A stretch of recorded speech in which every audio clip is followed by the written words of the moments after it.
Good morning, ladies and gentlemen. Last time we were talking subject the 18th century of the 18th century, but the problem is not the informations. No, it was a better organization, cause we haven't much time. Our talk today is about the 18th century. Before that, I must notice that we will deal in those points. The main points are 18th century in general, politics in 18th century in Great Britain, the reign of George III, social changes in 18th century for Great Britain, and economic changes in 18th century for Great Britain too.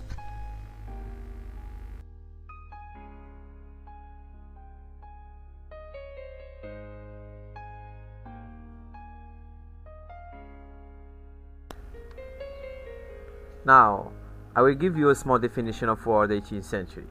The long 18th century is a phrase used by many British historians to cover a more natural historical period than the simple use of the standard calendar definition.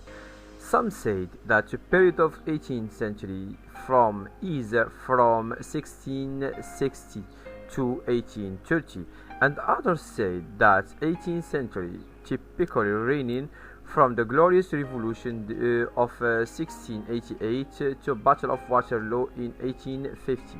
The Glorious Revolution of 1688 happened as the union of parliamentarians wanted to overthrow King James II of England in 1688. A result ascended the English throne as William III of England together with his wife Mary II of England.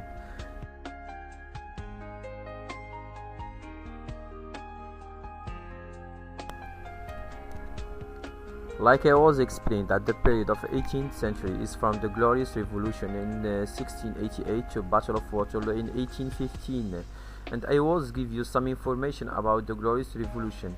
Now I should give you some explanation of the end of the 18th century, and here I mean the Battle of Waterloo. What that mean, Battle of Waterloo?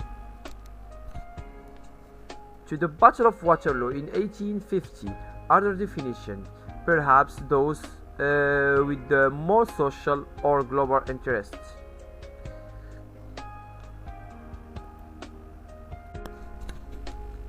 The Battle of Waterloo was in 1815. The Battle of Waterloo was for 13 kilometers south of Brussels, Belgium, between the French under the command of Napoleon Bonaparte and the Allied armies commanded by the Duke of Wellington from Britain and General Pasha from Prussia. The economic and social instability of France motivated him to return to Paris in March 1815. The Allies soon declared war once again. Napoleon's final defeat at Waterloo marked the end of the emperors.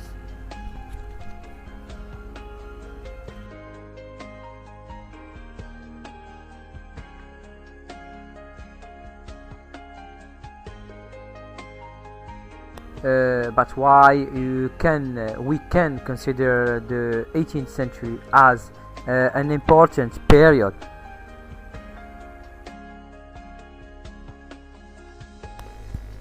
A cultural high point in the century was achieved by the Age of Enlightenment.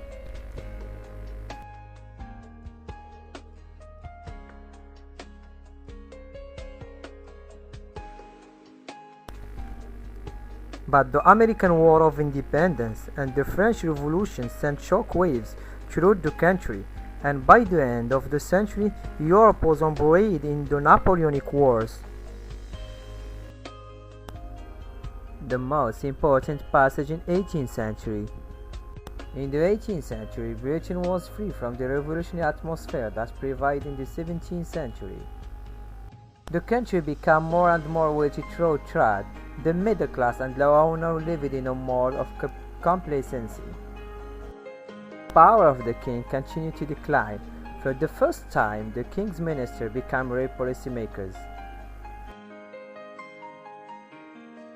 1707, the Act of Union formally united England and Scotland. In 1714, when Queen Anne, the last of the Stuarts, died. In Parliament, a two-party systems began to evolve. Those chiefly represented the financial war called Whigs. They represent economic.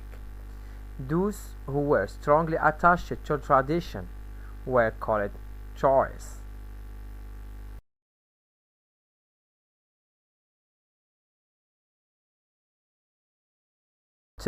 Economic change in 18th century, especially in Great Britain.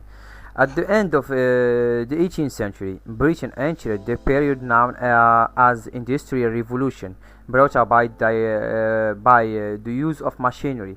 The Industrial Revolution led to a rapid increase in national prosperity. At the beginning of the 18th century, the population of England and Wales reached 5.5 million, a third of the total population living in southeastern England. The birth rate rose slowly because killer diseases such as smallpox, dysentery, conception, and typhus.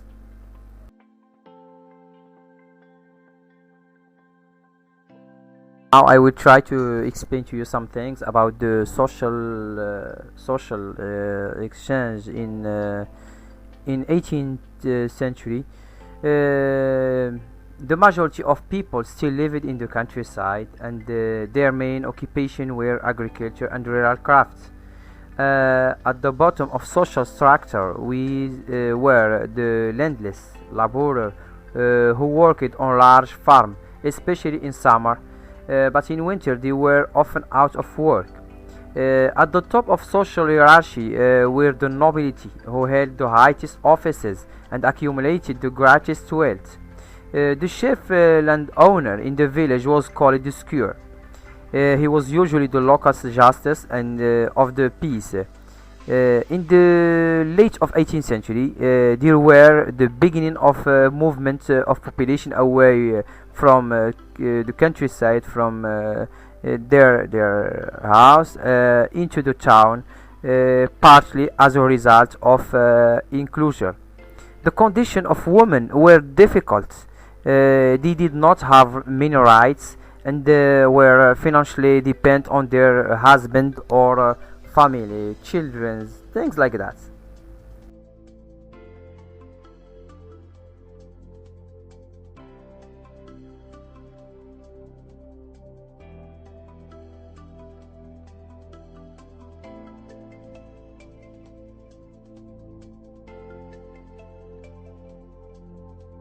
Now we speak about George III. We choose that king because he ruled for the longest period of the monarch's history, and he was the first who practiced science in his studies. However, the American independence was during his reign, and he became insane in his last years. George III, his reign between 1760 and 1820. The Hanoverian George III was born in 4 June 1738 in London. He is the cause and responsible the cause of series of wars with France and Spain. After serious bouts of illnesses in 1788 and 1789 and again in 1801, George became permanently deranged in 1810. He was mentally unfit to rule in the last decade in his reign.